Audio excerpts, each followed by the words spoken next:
وداعيا إلى الله بإذنه وسراجا منيرا এবার শুনুন হযরত মুসলিম ও হানির শাহাদাত প্রসঙ্গ। ইবনে হামরানকে দারুল এমারার ছাদের উপরে নিয়ে হত্যা করার হুকুম দিল। মুসলিম যাওয়ার সময় তাসবিহ পাঠ করছিলেন, আল্লাহর দরবারে প্রার্থনা করছিলেন। ছাদের উপরে পৌঁছা পর্যন্ত তিনি রাসূল খোদা সাল্লাল্লাহু আলাইহি সাল্লামের উপর দুরূদ পড়তে থাকলেন। তারা মুসলিমের মাথা দেহ থেকে আলাদা করে ফেলল। তার হত্যাকারী অত্যন্ত ভীতভাবে ছাদ থেকে নেমে আসলো।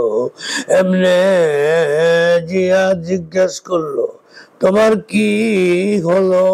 বলল, হে আমির, আমি যখন তাকে হত্যা করছিলাম তখন কালো কুৎসিত চেহারার এক লোক দেখলাম যে আমার মুখোমুখি দাঁড়িয়ে দাঁতে নিজের আঙ্গুল কামড়াচ্ছে, অথবা বলছে যে দাঁতে উষ্ট কামড়াচ্ছে।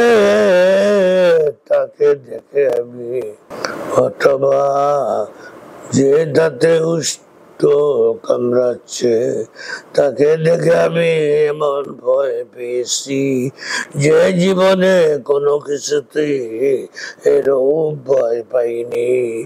এমনি জিয়াদ বলল, বোধহয় মুসলিমকে হত্যা করাতে তোমার মনে ভয় ধরে গেছে। এরপর হানিকে নিয়ে আসার হুকুম দিল। নাউজুবিল্লাহ। হত্যার উদ্দেশ্যে তাকে জিয়াদের কাছে নিয়ে যাওয়া হলো। তখন হানি বারবার বলছিল, ওয়ামাজ হাজাহু ওয়াইনা মিন্নি মাজাহাতুন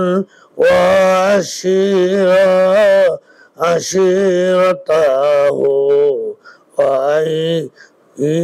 ওয়াইনা মিন্নি আশিরা।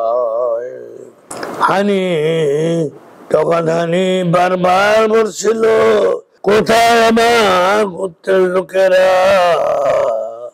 কোথায় আমার আত্মীয় স্বজন? জল্লাদ বলল, তোমার গর্দান নোয়াও।